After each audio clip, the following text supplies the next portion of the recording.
Ay, pupuntahan lang tayo ngayon mga lods. Pupunta tayo sa Bisbay. Tingin-tingin tayo ng pang pang vlog.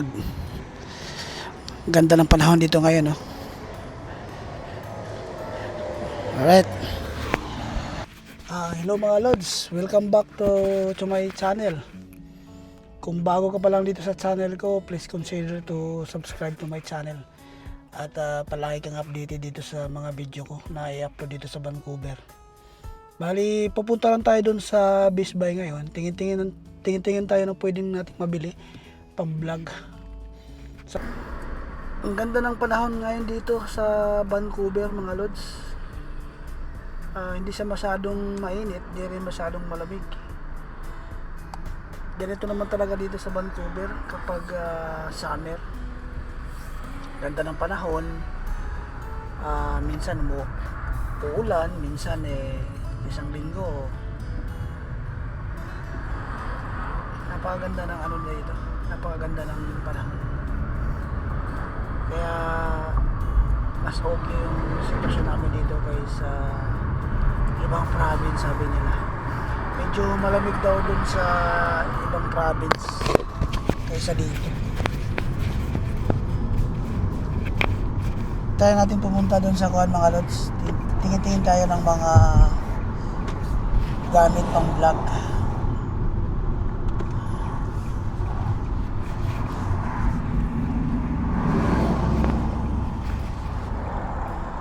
Nandito ako ngayon sa may Marine Drive, Canadian Tire, tapos dito sa kabila is Bisbay.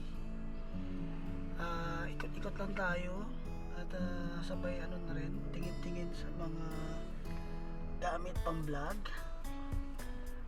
Ayan. Okay. Bisbay.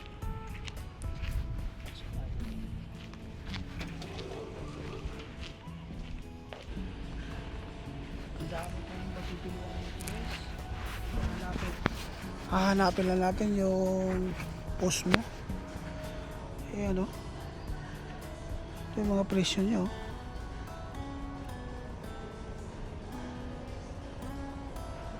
Dami ah.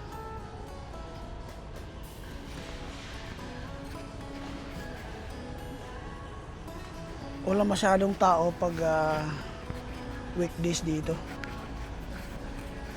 Puro ano lang dito guys, may mga TV rin, no? May mga speaker. More on gadget guys. Dito pala yung ano, Osmo Action 4, tsaka yung Action 5 449. Yun, no? Ito yung panggamit pang vlog guys, oh. Ito naman Action 4 299 naka-sale. Tapos yung Osmo Pocket 3 nila 929. Yung may kamahalan ah.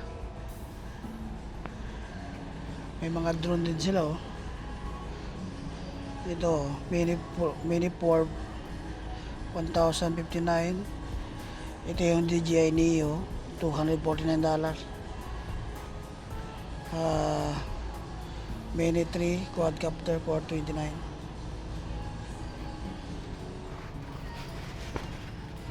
Nag-video lang ako ng saglit doon sa loob ng Bisbay kasi nga nagmamadali tayo. Ang binili lang natin is itong adapter. Kailangan kasi ito pag nagcha-charge tayo ng ano, speaker, yung hawakan ng cellphone, phone holder, gimbal, kailangan rin ng adapter. Kaya bumili ako dito sa Bisbay. Medyo mura kasi dito kaysa ibang mga store, kaya dito na tayo bumili. Kumusta kami dito sa Canada? Kwentuhan tayo guys. Dito sa Canada ngayon medyo nagkahigpitan na. Bali, maraming nababalitaan na maraming nare-refuse. Yung mga work permit nila hindi nare-renew. Hindi kagaya dati yung sa panahon namin na nag-apply kami ng PR dito sa Canada.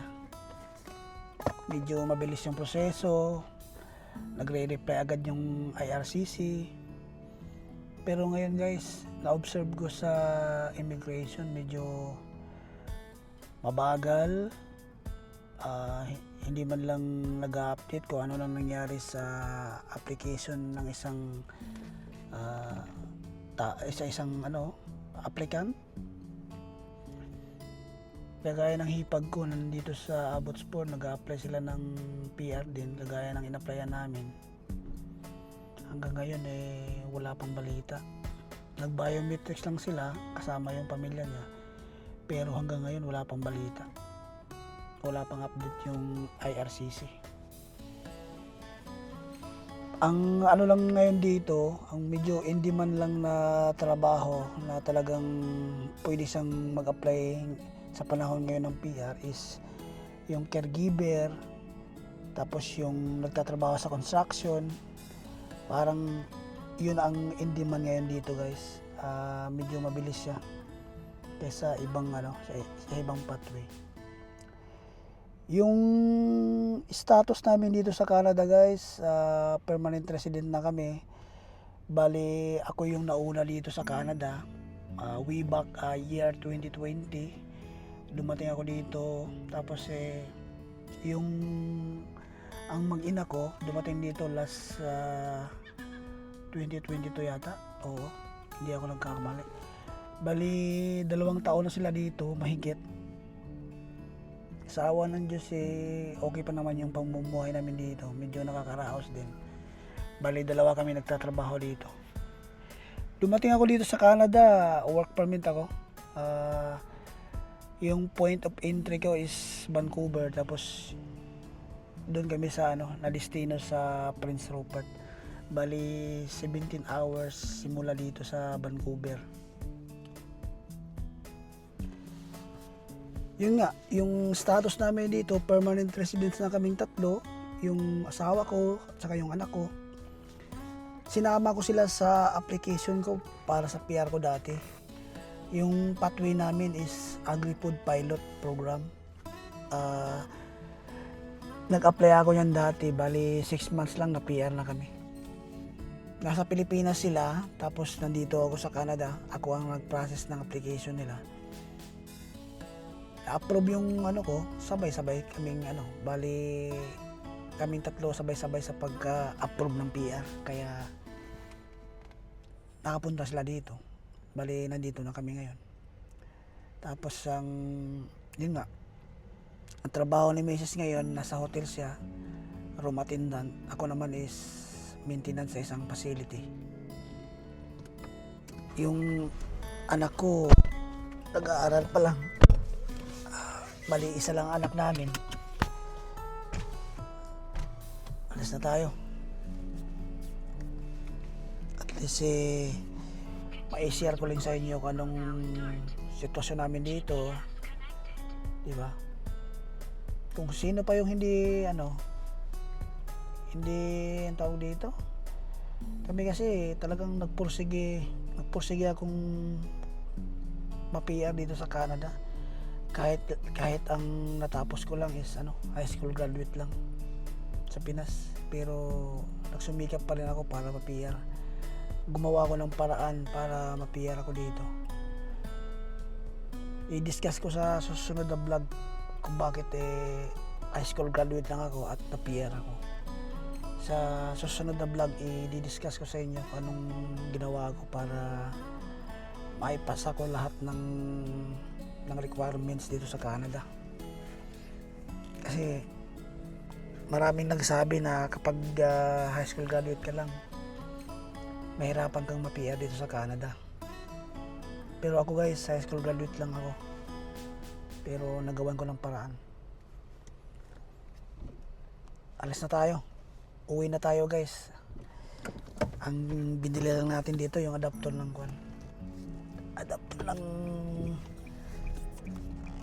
USB adapter para sa mga pwedeng i-charge. Ang oras dito ngayon guys is alas 12 ng tanghali dito sa may Vancouver. Vancouver, Canada. Ang weather ngayon dito is 21 degree. Hindi masyadong mainit, hindi rin masyadong malamig. Kaya t-shirt lang tayo. Nandito tayo sa may Marine Drive na Canadian Tire. Canadian Tire Best Buy. Maraming ano dito.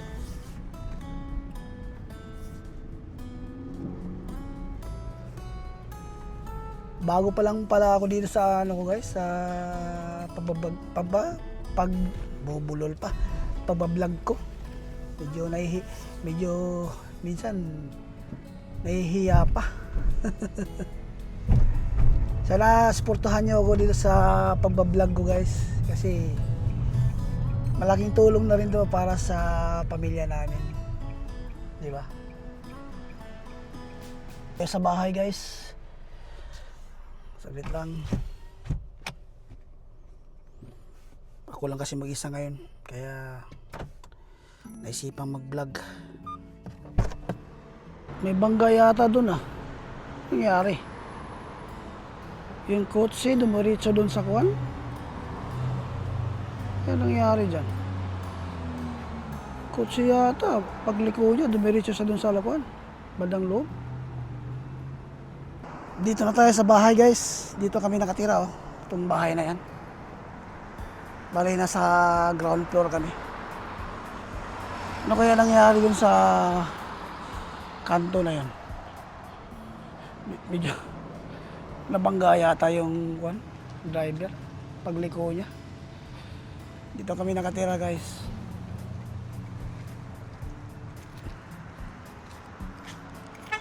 Tapos diyan ko lang pinark yung sasakyan ko. Wala kasi sariling parking, kaya dito lang sa kalye nakapark. Hanggang dito na lang mga lods. Tatapusin ko na tong video na to. Don't forget to subscribe to my channel para mas ganahan pa tayong mag-upload ng mga video natin dito sa Vancouver. Hanggang sa muli mga kalods. Ingat kayo palagi. God bless.